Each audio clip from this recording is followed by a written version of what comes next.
In May, the sandpipers returned by the thousands, flying overhead in a swarm of wings, touching down briefly in the bay before continuing their journey north. So many birds returned to Alaska in this month that the sky was constantly busy and the air was loud with birdsong and squawking and cawing. Usually, this time of year, Lenny would lie in bed listening to the noises, identifying each bird by its song, noting the seasons passing by their arrivals and departures, looking forward to summer. This year was different. There were only 2 weeks of school left. "You're awfully quiet," Dad said as he turned the truck into the school parking lot. He parked next to Matthew's pickup. "I'm fine," she said, reaching for the door handle. "It's the security, isn't it?" Lenny turned to look at him. "What?" "You and your mom have been sorta mopey and glum since our last time at the Harlan's place. I know you're scared." Lenny just stared at him, unsure of what the right answer was. He had been extra edgy since the fallout at the Harlan place. Thelma's an optimist, one of those head-in-the-sanders. Of course she doesn't want to face the truth head-on, 'cause it's ugly. But looking away is no answer. We need to prepare for the worst. I would die before I'd let anything happen to you or your mom. You know that, right? You know how much I love you both." He tousled her hair. "Don't worry, Red. I'll keep you safe." She got out of the truck and slammed the door shut behind her, then hauled her bicycle out from the truck bed. Settling her backpack strap over one shoulder, she leaned her bike against the fence and headed toward the school. Dad honked the horn and drove away. "Psst, Lenny." She glanced sideways. Matthew stood hidden in the trees across from the school. He waved her over. Lenny waited for her dad's truck to disappear around the corner, then hurried over to Matthew. "What's up?" "Let's skip school today and take the Tusty into Homer." "Skip school? Homer?" "Come on, it'll be fun." Lenny knew all the reasons to say no. She also knew that today was a minus tide and her dad was going to be clamming all morning. "We won't get caught, and even if we do, big whoop. We're seniors. It's May. Don't seniors in the outside skip all the time?" Lenny didn't think it was a good idea, thought it might even be dangerous, but she couldn't say no to Matthew. She heard the low, elegiac honking of the ferry's horn as it neared the dock.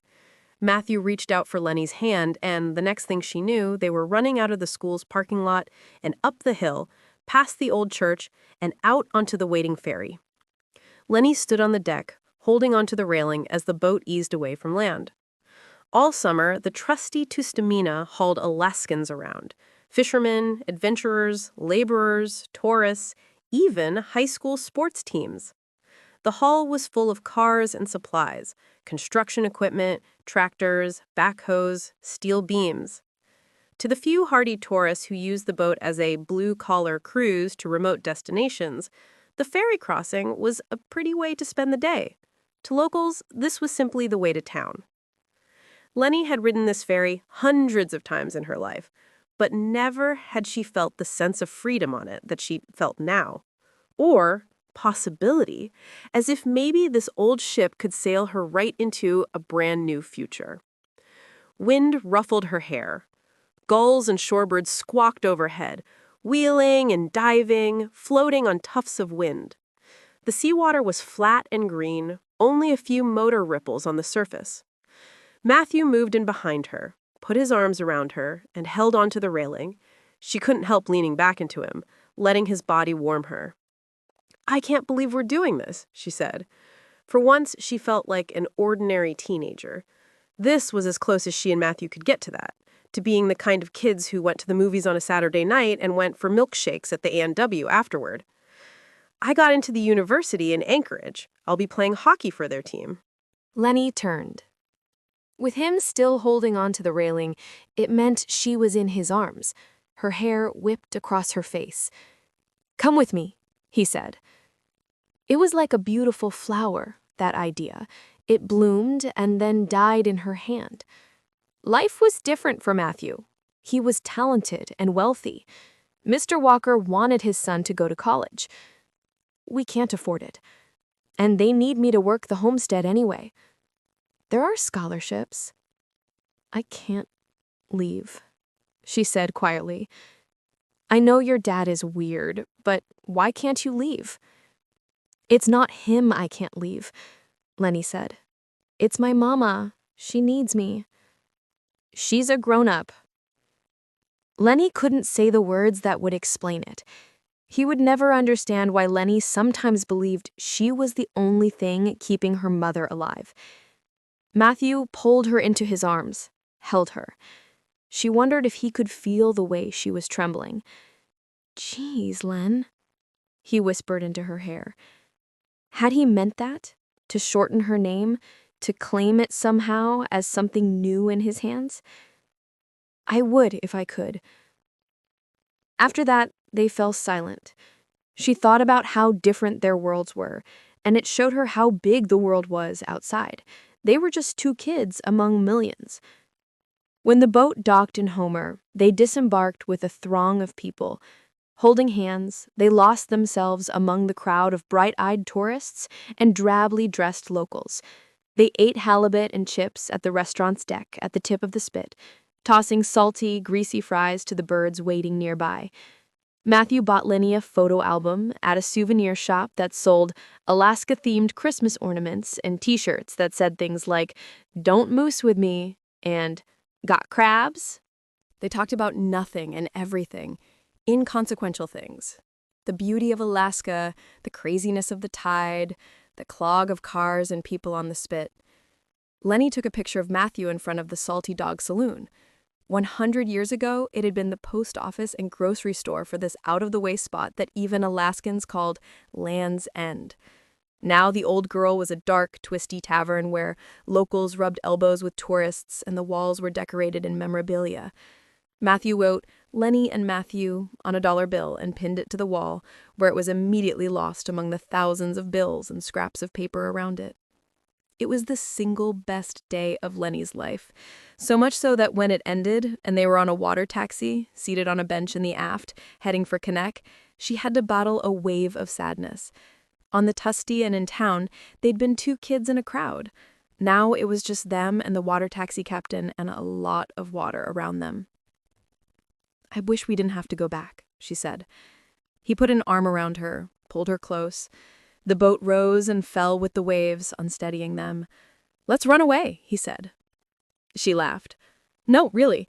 I can see us traveling the world, backpacking through Central America, climbing up to Machu Picchu. We'll settle down when we've seen it all. I'll be an airline pilot or a paramedic. You'll be a photographer. We'll come back here to where we belong and get married and have kids who won't listen to us."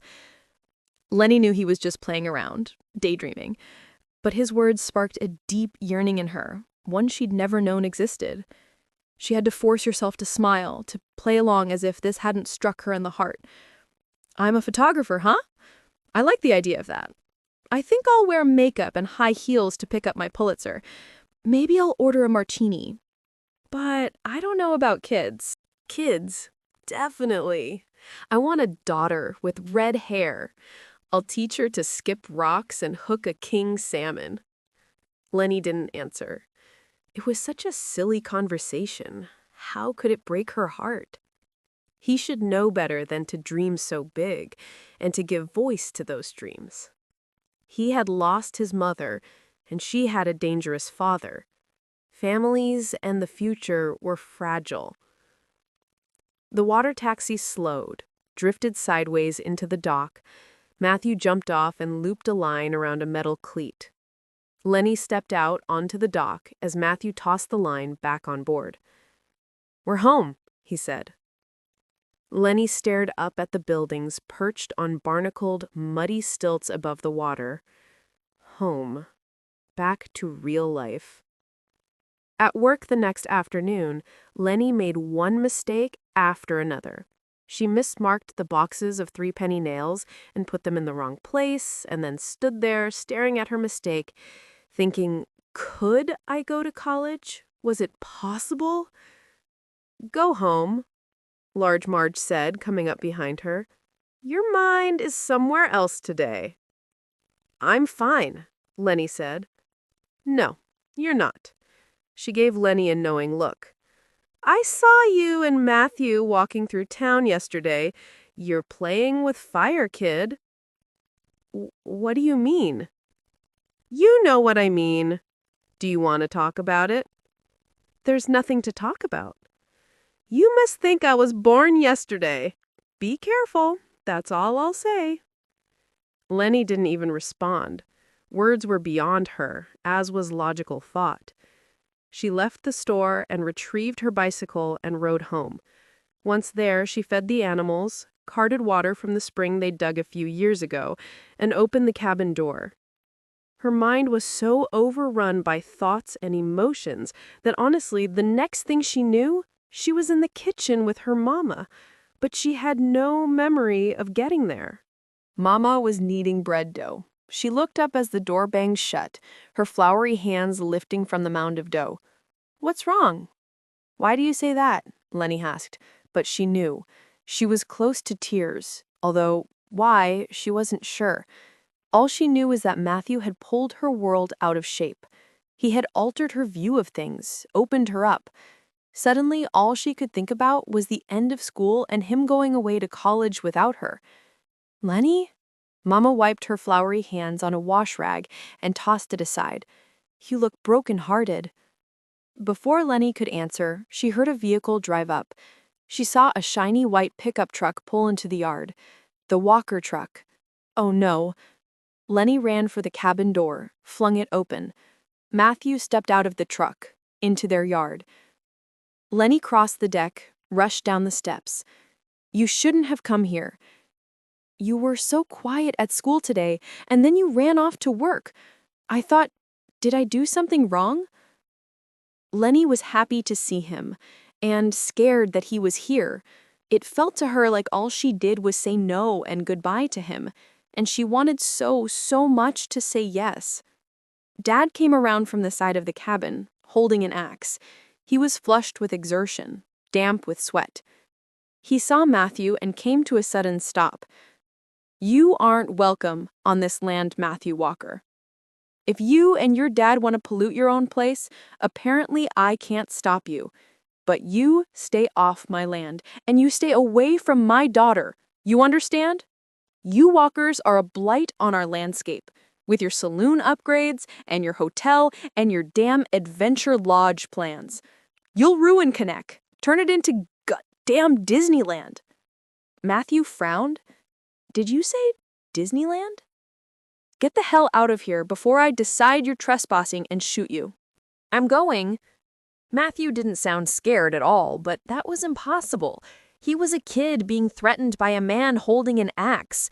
Watching him go hurt more than Lenny would have thought possible.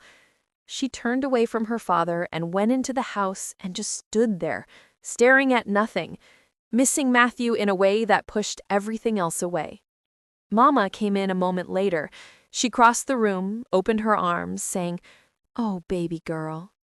Lenny burst into tears. Mama tightened her hold, stroked Lenny's hair, then led her to the sofa where they sat down. "You're attracted to him. How could you not be? He's gorgeous. And you alone and lonely all these years." Leave it to Mama to say the words out loud. Lenny had felt alone for a long time. "I understand," Mama said. It helped, those few words, reminded Lenny that in the vast landscape of Alaska, this cabin was a world of its own, and her mama understood. "It's dangerous, though. You see that, right?" "Yeah," Lenny said. "I see it." For the first time, Lenny understood all the books she'd read about broken hearts and unrequited love. It was physical, this pain of hers. The way she missed Matthew was like a sickness. When she woke the next morning after a restless night, her eyes felt gritty. Light blared down through the skylight, bright enough to force her to shield her eyes from it. She dressed in yesterday's clothes and climbed down from the loft. Without bothering to eat breakfast, she went outside and fed the animals and jumped onto her bike and rode away. In town, she waved to Large Marge, who was outside the general store washing windows, and pedaled past Crazy Pete and turned into the school parking lot. Leaving her bicycle in the tall grass by the chain-link fence, she clamped her backpack to her chest and went into the classroom. Matthew's desk was empty. "Makes sense," she muttered. "He's probably halfway to Fairbanks after seeing how crazy my dad is." "Hey, Lenny," Ms. Rhodes said brightly. "Can you handle teaching today? An injured eagle needs help at the center in Homer. I thought I'd go." "Sure, why not?" "I knew you'd be my ace in the hole. Moppet is doing some long division, and Agnes and Martha are working on their history papers. You and Matthew are supposed to read T.S. Eliot today." Lenny forced a smile as Miss Rhodes left the classroom. She glanced at the clock, thought, maybe he's late, and then set about helping the girls with their assignments. The day crawled forward, with Lenny constantly looking at the clock, until it finally struck 3 o'clock. "That's it, kiddos. School's done." When the kids were gone and the classroom fell silent, Lenny packed up her stuff and was the last person to leave the school. Outside, she retrieved her bicycle and pedaled idly down the center of Main Street, in no hurry to get home. Overhead, a bush plane puttered in a lazy arc, giving its passengers a good view of the small town perched on a boardwalk along the water's edge. The marshes behind town were in full bloom, clumps of grass fluttering in the breeze. The air smelled of dust and new grass and murky water. In the distance, a red boat moved among the thick growth on its way out to the sea. She heard hammering at the saloon, but there were no workers to be seen outside. She came to the bridge. Normally, on a day this bright at the start of the season, it would be crammed with men and women and children standing shoulder to shoulder, lines in the water, the kids on tiptoes, peering over the edge into the crystal-clear river below. Now there was only one person standing here. Matthew. She coasted to a stop, stepped down on one foot, rested the other on the pedal. "What are you doing?" "Waiting." "For what?" "You." Lenny dismounted the bike and fell into step beside him as he led her back toward town. The bicycle clanged and thumped over the bumpy gravel of Main Street. Every now and then the bell made a shivering little ringing sound. Lenny glanced nervously at the saloon as they passed it, but didn't see Clyde or Ted working. She didn't want anyone to tell her dad they'd seen her with Matthew. They hiked up the hill past the church and ducked into the Sitka spruce trees. Lenny set her bike down and followed Matthew to the point that jutted out over a black rock cliff. "I didn't sleep last night," Matthew said. "Me either. I was thinking about you." She could have said the same thing, but didn't dare. He took her by the hand, led her to the bower he'd made before. They sat down, leaned back against a crumbling, moss-draped nurse log. Lenny heard the waves on the rocks below. The ground smelled fecund and sweet. Shade fell in star-shaped patches between the strands of sunlight. "I talked to my dad last night about us. I even went to the diner to call my sister." "Us." "Uh-huh. Dad said I was playing with fire, wanting you. Wanting you. Allie asked if I'd kissed you yet. When I said no, she said, 'What the hell, baby brother, get going.' She knows how much I like you. So, can I kiss you?" She barely nodded, but it was enough. His lips brushed tentatively against hers. It was like every love story she'd ever read.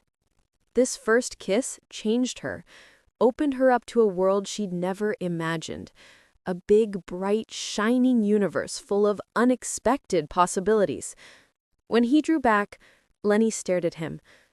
"Us? This? It's dangerous." "Yeah, I guess. But it doesn't matter, does it?"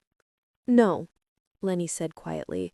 She knew that she was making a decision she might regret, but it felt inevitable. Nothing matters except us. "Come away to college with me, Len. Please. U of A is beautiful. You could still get in for fall. We could go together." Together. At home, she put her bicycle away and fed the animals. But she was so distracted she dropped an entire bucket of grain. Then she hauled water from the spring at the top of the hill. An hour later, when she'd finished her chores, she saw her parents go down to the beach and stand by the boat. They were going fishing. They'd be gone for hours. She could ride her bike to Matthew's house, let him kiss her again. Her parents wouldn't even know she'd been gone. Stupid plan. She would see Matthew tomorrow. Tomorrow felt like a lifetime away. She yanked up her bicycle and jumped aboard and pedaled away past the canoe Dad had dragged home from the dump last week and the rotting husk of a dirt bike he'd been unable to get running again. The shadows of the driveway plunged down around her, chilled her. She pedaled out onto the main road, back into the sunshine, and rode the quarter-mile to the gated driveway. Wheeling around the open gate, she passed beneath the painted arch with its tanned silver salmon carved into the wood, and kept going. This is dangerous, she thought, but she couldn't make herself care. All she could think about now was Matthew, and how it had felt when he kissed her, and how much she wanted to kiss him again. Here, the road was not so muddy. Someone had obviously taken the time to regrade the earth and put down gravel. It was the kind of thing her father would never do, smooth out a road to make life easier. She came to a bumpy, breathless stop in front of the Walker house. Matthew was carrying a huge bale of hay over to the cattle pen. He saw her and dropped the bale and came toward her. He wore an oversized hockey sweater and shorts and rubber boots. Len? She loved how he had renamed her, made her into someone else, someone only he knew. "Are you okay?" "I missed you," she said. Stupid. They had barely been apart. We need time together." "I'll come over to see you tomorrow night," he said, taking her in his arms. It was where she wanted to be. What do you mean?" "I'll sneak over to see you." He said it with such conviction that she didn't know what to say. "Tomorrow night." "You can't." "At midnight, sneak out to meet me." "It's too dangerous." "You guys have an outhouse, right? So it's no big deal to go out. And do they ever look up in the loft for you in the middle of the night?" She could dress warmly and go out and just not come back for a while. They could steal an hour together, maybe more, alone. If she said no right now, it would prove that Lenny could live a sensible life with the kind of love that no one would ever compare to heroin, and she would never cry herself to sleep. "Please, I need to see you." "Lenny!" She heard her father's voice yelling at her. She pushed Matthew away, but too late. Her father had seen them together, and now he was striding toward them, while Mama ran along behind him. "What the hell are you doing over here?" Dad said. She couldn't answer. Stupid. She shouldn't have come here. "I thought I told you to stay away from my Lenora," Dad said. He grabbed Lenny by the bicep, yanked her to his side. Lenny bit down hard so she wouldn't make a sound. She didn't want Matthew to know her dad had hurt her. "Lenny," Matthew said, frowning. "Stay back," she said. "Please." "Come on, Lenny," Dad said, pulling her away. Lenny stumbled along beside her father, crashing into him and pulling away on the uneven ground. If she got too far, he wrenched her back to his side. Mama hurried along beside, walking with Lenny's bicycle. Back in their yard, Lenny yanked free and almost fell, scrambled across the muddy grass, faced him. "I didn't do anything wrong," she cried. "Ernst," Mama said, trying to sound reasonable. "They're just friends." Dad turned to Mama. "So you knew about them?" "You're overreacting," Mama said evenly. "He's in Lenny's class, that's all." "You knew," he said to her again. "No," Lenny said, suddenly afraid. "I saw her leave. But you saw her go too, didn't you, Cora? And you knew where she was going?" Mama shook her head. No, I thought she was going to work, maybe, or to pick some balm of Gilead." "You're lying to me," he said. "Dad, please, it's my fault," Lenny said. He wasn't listening. His eyes had that wild, desperate look. "You know better than to hide things from me." He grabbed Mama and dragged her toward the cabin. Lenny followed them, tried to pull Mama away. Dad shoved Mama inside and Lenny out of the way. The door slammed shut. The bolt came down hard with a clank and locked them inside. Then, From behind the door, a loud crash, a bitten-off scream. Lenny hurled herself at the door, banged on it, screaming to be let in.